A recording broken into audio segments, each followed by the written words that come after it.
Når man laver sådan noget voxpop, så er det vigtigt, at man finder på nogle overraskende spørgsmål, fordi så får man oftest de mest ærlige svar. Og så er det selvfølgelig vigtigt, at man også husker at tilpasse spørgsmålet til sin målgruppe. Grøn eller classic? Hvad for nogle chips? Løber I ikke alle sammen på langrendski? Mountainbike eller racer? Racer.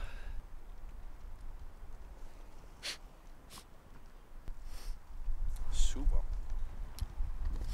Det er koldt, hva'? Meget. Det er fordi, det er ved at være efterår. Ja. Er jeg inde i din intimsfære nu? Det tror jeg måske ikke, at du er. Det hjalp måske lidt på det. Hvor går du i byen hen? Boogies. Hvor tit? Ja, 2 gange om måneden, jeg tror. Hvad drikker du så? Der drikker jeg Guldtuborg for det meste. Og shots? Sjældent. Hvad for nogen, hvis det er? Så er det sgu nok Fernet Branca eller sådan et andet bitter snaps og sådan noget af den stil. Du er en mand. Det ved jeg sgu ikke. Prøver. Ja. Kultshaker eller de der mokai? Kuldshaker. Hvor mange? Højst 2, for ellers smager det ikke særlig godt. Hvor mange? Ja, det samme. Hvem kan tyre flest shots? Jeg var også 2. Os to. Nej, altså mig eller han. Jeg to. Hvad kører der på CD'eren for tiden? På hvad? På CD'eren? Og det må nok være noget Kashmir. Ja, Kashmir. Hvem er det? Et band. Hvad for nogle chips kan du godt lide? Helt almindelig, bare med salt. Jeg kan godt lide dem der med bacon. Nej.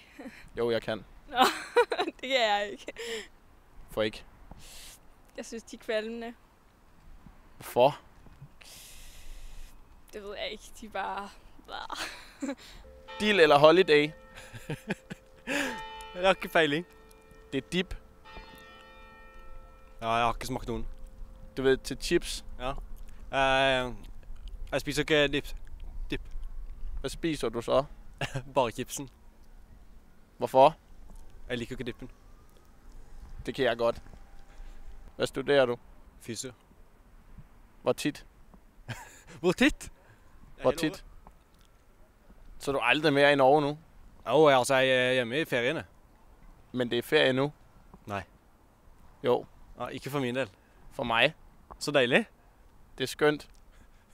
Dill eller holiday? Holiday. Helt sikkert. Til hvad? Chips og dip. Hvad for nogle chips? Sour cream and onion. Kuldshaker eller mokai? Okay. Hvor mange? Nok. Til? Mig. Selv.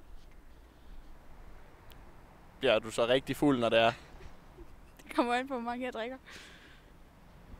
Hvis ja, hvor mange drikker du så? Jamen, det ved jeg ikke. Det kommer an på, at vi drikker andet ved siden af. Hvad er det? Det kan være øl, og det kan være vin, og det kan være sprut. Det kan være shots. Hvor mange? Rigtig mange. Mange tak for hjælpen. Tak. Hold kæft, hvor er I åndssvage. Tak for hjælpen. Mark Flemming Lauritsen. For Cox News.